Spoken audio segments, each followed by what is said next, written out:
Hello and Assalamualaikum everyone. My name is Najwa Binti Sapian.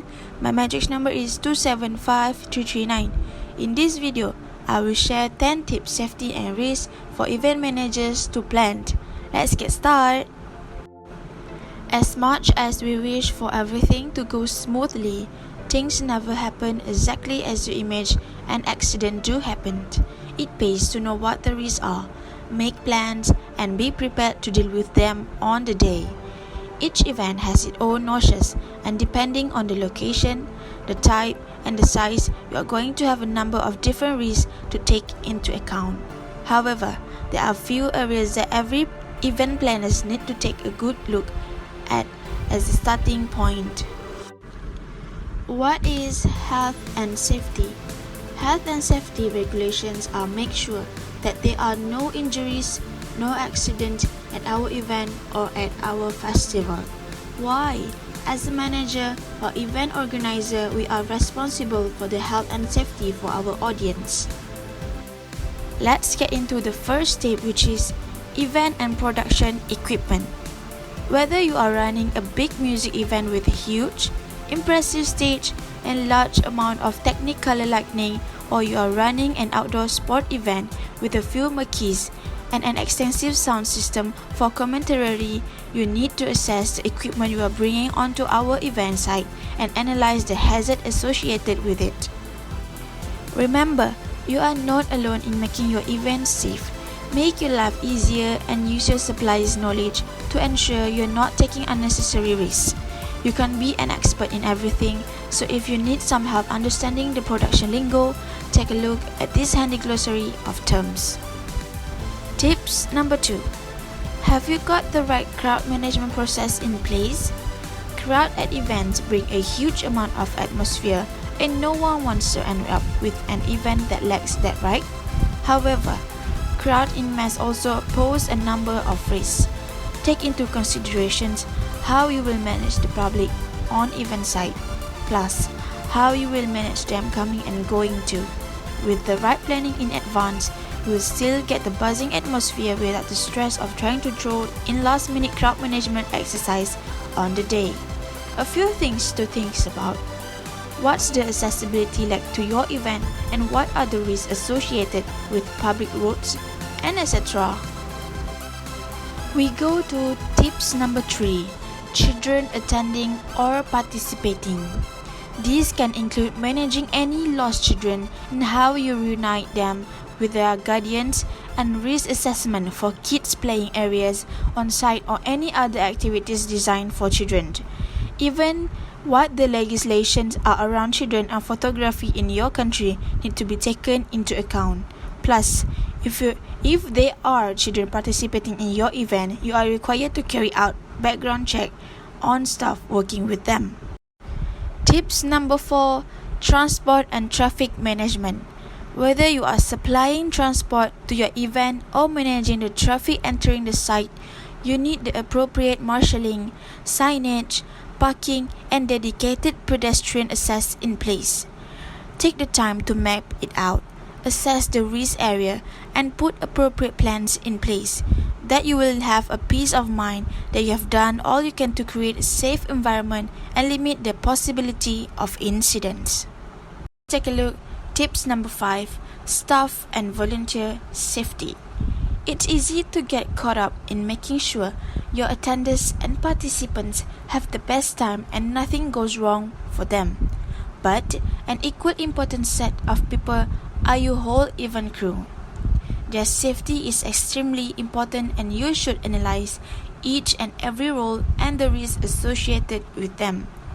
This may be lifting heavy equipment, marshalling busy roads, or dealing with the crowd. Sit down. Tips number 6. Medical assistance requirement. Accidents and injuries are frequent at events. Bearing in our mind have masses of people in one space, potentially add some alcohol in mix, or depending on the event possibly even a few extreme spots. It soon become easy to see how the odds go up. We can completely eliminate these risks, but we can put plans in place to deal with them when it happens. make sure we got appropriate first aid staff and medical supplies on site, and ensure you are aware of where the local hospitals are. Include this info in your brief to your staff and crew so your team can react immediately. We take a look at tips number 7, which is unpredictable weather. There's not much we can say here that you don't already know. Weather is unpredictable and we have no control over it. However, we can still assess the risks to our event in different weather scenarios and be prepared for them so a sudden downpour doesn't leave you running around in all directions. Next, tips number 8 is potential fire hazard. A fire breaking out is not something anyone imagined happening at their event. Have you seen the devastating result on getting out of control can look like? I hope not, and let's keep it that way. Firstly, make sure we carry out a full risk assessment of any fire hazards so we can do our best to eliminate the risk completely. Second, ensure we have fire extinguisher easily accessible throughout our event. They might just be the things that stop a small fire in kitchen turning into our whole venue going up in smoke. Finally, make sure we advise our local fire service that our event is taking place and let them know the accessibility point of fire engine in that unlikely event we need to call on them.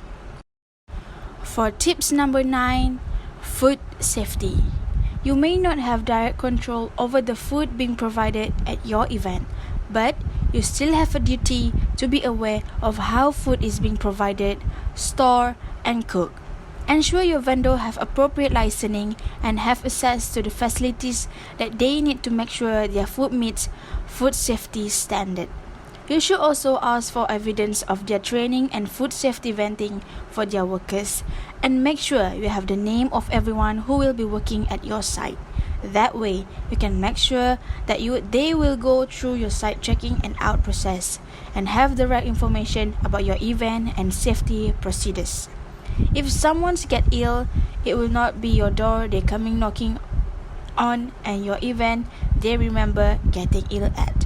You don't want "I got food poisoning" to be in the reason you got a negative review about your event. Last but not least, tips number 10, aggressive behavior. Unfortunately, antisocial behavior is a bitter reality that as event professionals, we have to prepare ourselves and our event staff for.